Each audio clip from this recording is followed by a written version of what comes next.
Senator Sherrod Brown is calling on you to reverse your decision to ban Ohio counties from providing multiple secure ballot drop boxes. He adds that your decision is encouraging voter suppression and is voter suppression.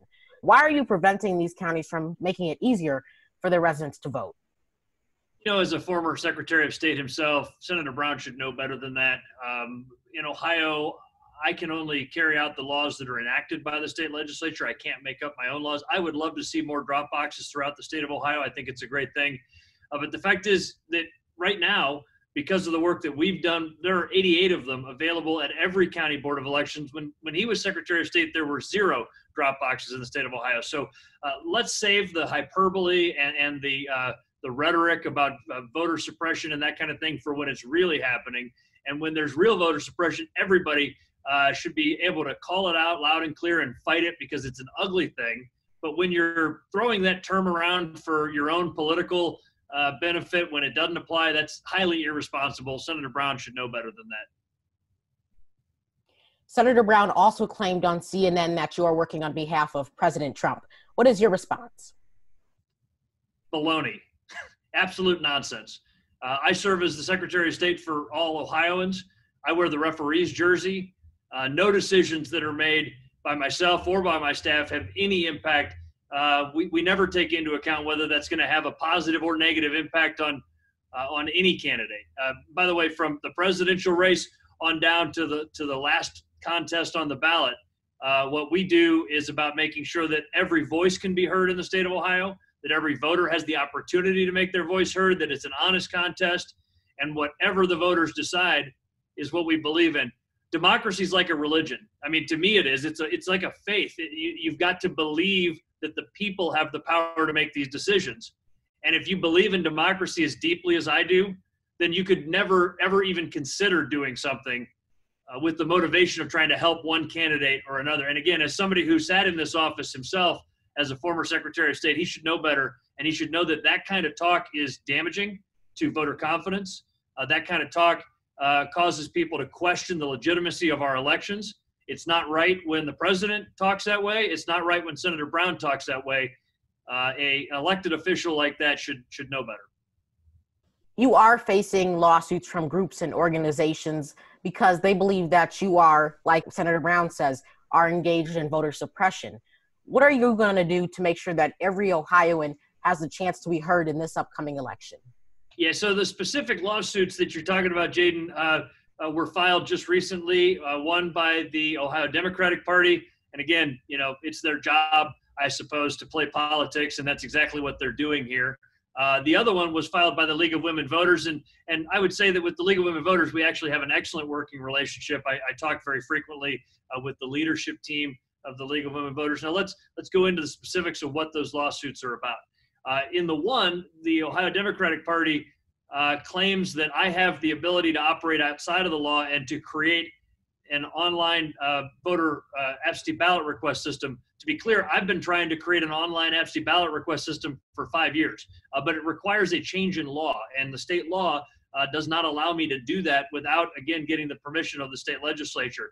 I proposed such a change 5 years ago when I was a member of the state Senate myself, and what's really damaging about what the Ohio Democratic Party is proposing is they're saying that you should just be able to scan and attach your absentee ballot request form to an email and then send it to a board of elections. You know what that would do is actually blow a hole in our cybersecurity protections. The last thing we would want boards of elections doing is opening email attachments, because that is one of the most direct ways to introduce a virus into your computer system. What we really need is a true online absentee ballot request system with the right authentication. We could build it at our Ohio Secretary of State website. Our IT team is prepared to build that. We just need permission from the legislature to do it. But again, if they were really interested in trying to get that done, what they would be doing is supporting Senate Bill 191, which is a bill in the Ohio Senate that would create online absentee ballot request. Unfortunately, not a single member of the Democratic Party has actually signed on to be a co-sponsor of that bill that creates online absentee ballot requests. So filing a lawsuit 90 days before a presidential election that's really meant to be, I think, a political statement by the Ohio Democratic Party. And so, yes, we're gonna fight that because it's nonsense, and it causes a real hole in our in the integrity of our computer systems at our boards of elections. Now, the other one that's been filed by the League of Women Voters is asking us to no longer do signature verification. Now, for hundreds of years, signatures have been used as a way to verify someone's identity. It's not a perfect system, no doubt about it, but it's a bipartisan system where at our county boards of elections, if your signature on your absentee ballot request form is clearly not valid, it's not your signature, then yes, your ballot request form can be rejected as a result of it, or your ballot when you send that in. It happens very rarely. In 2016, it happened, I think, just over 700 times in an election with millions and millions of Ohioans participating. And so again, for us to change the way that we've done the verification of absentee ballot request forms or ballots to throw out signature verification for the first time in our state's history just weeks before a presidential election is a foolish idea, and we're not gonna do that. What I want to do is work together with people, and some of these same groups we've established a really good relationship with. Folks like the NAACP and the A. Philip Randolph Institute and the League of Women Voters, we talk to them. I talk to them personally every day. In fact, this morning I started my day talking with Andrea Washington, the president of the A. Philip Randolph Institute. This is an organization that has a long history of bringing lawsuits against the Secretary of State's office, and sometimes that still may be necessary. But what we've established is a working rapport and a relationship, because as the chief elections officer for the state, my job is to protect the voting rights of every Ohioan. That is exactly what organizations like his have a long history of doing. And that's why, by the way, with his guidance and with others, we've created the Diversity and Empowerment Council, which brings minority community leaders together. And this is something that no other Secretary of State has done in the way that we've done this. In a really profound way, to talk about how do we remove barriers? How do we truly impact voter participation and increase voter participation in Ohio's diverse communities of all kinds, but particularly in the African-American community? We want to hear every voice in our election. Anybody who says that I'm intentionally trying to suppress the vote or I'm intentionally trying to help one candidate or another, first of all, they don't know me if they're saying that. And second of all, they're lying. It's just not true. You said that these organizations are filing lawsuits weeks ahead of a presidential election for political reasons. But wouldn't you expect more lawsuits to come, especially when an election is at stake, a very important election is at stake? Yeah, we know in Ohio that litigation is just an unfortunate part of the way that presidential elections tend to work in Ohio. We've got a great legal team of very dedicated lawyers that work to make sure that we're carrying out the law. And again, you want a Secretary of State that abides by the rule of law, that carries out the laws that are enacted by the legislature. I serve in an executive position. That means I don't get to just make up what I want the law to be. I have to carry out what the law is, and that's why our legal team is so important. That's why we work so closely with the Ohio Attorney General's office to make sure that what we're doing is legal and complies with the law. And when there are lawsuits filed, and you're right, Jaden, it's entirely possible that there will. I think you can expect that there will be more lawsuits, and we'll work through those as they come, for sure. We are in the midst of a pandemic, and numerous people don't want to vote in person. What are other ways people can vote besides voting in person to be safe and make their voice heard? Yeah, absolutely. And this is one of these where, again, folks filing lawsuits and that kind of thing aren't going to take eye off the ball, because this is what we need to be focused on, is making sure that everybody knows the convenient ways that they can vote in Ohio. And this is one place where Ohio really is a leader in the nation. This is one place where we as Ohioans should be proud of how convenient it is to vote in our state. It is unquestionable that Ohio is a top state in the country for the convenience of voting. And you're right to say those that don't want to go vote on election day, of course, they have the opportunity for early voting as well, which occurs for 4 weeks and includes evening and weekend hours. We're one of only 6 states in the whole country that has Sunday afternoon early voting, one of only 20 states with Saturday early voting. So it's convenient to vote in person. And by the way, it will be safe and healthy to vote in person. We'll have poll workers and voters wearing masks. Everybody will have the right PPE, socially distanced voting machines, the wipe down standards that have been developed with the CDC and the Ohio Department of Health. But if you choose not to vote in person because you have concerns about the virus, absentee voting is a trusted way to vote in Ohio. Ohioans for close to 20 years have been voting by mail through our absentee voting process. It's something everybody should consider taking advantage of. It's something that both Republicans and Democrats know that they can trust. And in Ohio, that process starts 4 weeks before the election when those ballots start going out. But to get a ballot, you need to request one. That's why I'm taking it upon myself and my office to mail out an absentee ballot request form to every registered voter. By the way, 7.8 million registered voters right around Labor Day weekend are all going to be getting an official letter from the Secretary of State's office that says, here's your absentee ballot request form. If you fill it out, you'll get a ballot. But if you don't want to do that, you can go to voteohio.gov. Voteohio.gov is the website for the Ohio Secretary of State's office. You can print off your absentee ballot request form. You could actually mail that in today and request your absentee ballot, so you'll be among the first to get it in early October. And if you don't have a printer, we've created a special set of instructions for anybody that can just take a piece of paper and write down all the instructions. Again, that's at voteohio.gov. /make your own, where you can make your own absentee ballot request form, because we know that not everybody has a printer. We want to make it easy for people to request their absentee ballot and to mail in their absentee ballot.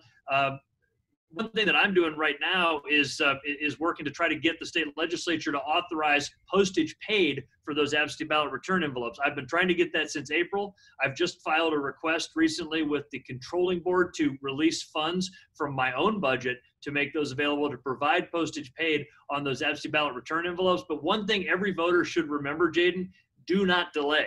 Request your absentee ballot early, and then once you get your ballot, fill it out and mail it back early. Don't wait until late October to get that done. Because again, the Postal Service is not moving as fast as it should, and we don't want to burden our boards of elections by giving them a whole pile of absentee ballot requests right at the very end when they're trying to also run in-person voting. So we need to get Ohioans to request their absentee ballots early, and again, you can do that today by printing the form at voteohio.gov. Postmaster General DeJoy says he will delay changes to the United States Postal Service until after the election. Were you ever in favor of those changes in the first place? Heck no. In fact, as a group, the Secretaries of State were demanding a meeting with the Postmaster General. I am a co-chair of the National Association of Secretaries of State Elections Committee. So myself and my Democratic counterpart from Michigan, we co-chair that committee. We've been demanding a meeting with the Postmaster. Finally, they've given us that opportunity, and here soon we're going to be meeting with the Postmaster. But my message to the Postmaster General has been very clear from the beginning. We rely on mail for elections administration. It's absolutely critical that the United States Postal Service be a good partner in helping Ohioans vote. It's absolutely critical that any changes they're going to make cannot have a detrimental impact on elections mail. And so I'm glad that they've suspended those changes. And listen, there may be changes that need to be made. Any huge organization with thousands of employees and hundreds of locations probably needs to make improvements and change and grow with the times. I'm sure the Postal Service could make some big changes to improve the way they operate for Americans, but making those changes in a disruptive way right before a presidential election is absolutely a terrible idea.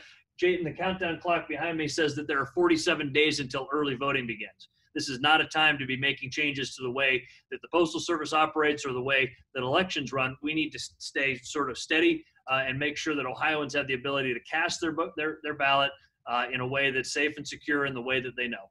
In most of the opportunities the president gets to speak about the election, he will lie about it. He will lie about mail-in voting. That's just a fact. So what is your message to the president, and how will you make sure that he is using the right tone when talking about the election?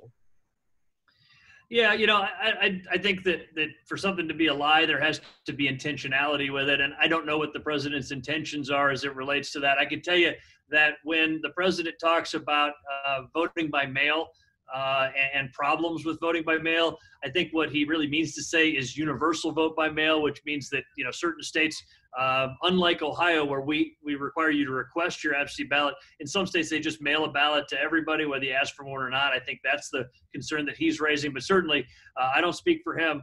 I speak for the Secretary of State's office as Ohio's Secretary of State, and I can tell you that here in the state of Ohio, both Republicans and Democrats have trusted our absentee ballot voting process for close to 20 years. It is safe and secure in Ohio. And so those concerns that he raises, they may be valid in other states, but not here in Ohio. Let me be loud and clear. Voting by mail, absentee voting, we tend to use those terms interchangeably, whatever you call it. When you vote in Ohio from the comfort of home using our absentee ballot process, it is safe, it's secure, it's accurate. Fraud is exceedingly rare. Ohioans know they can trust this for 4 real reasons.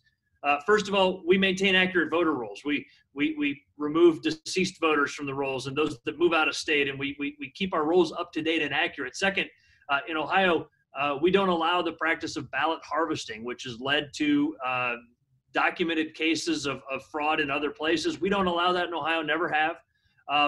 The other thing that Ohioans need to know about their absentee voting process is that here in our state, in order to cast an absentee ballot, you first have to request it. And when you request it, your signature has to match the one on file, your date of birth, last four of your social or your state driver's license numbers. You have to prove that you are who you say you are before they ever mail a ballot to you. And so that way, you know that it's safe and secure as well. And then finally, Ohioans can track their ballot. Just like you would track a package you order online, you can go to voteohio.gov.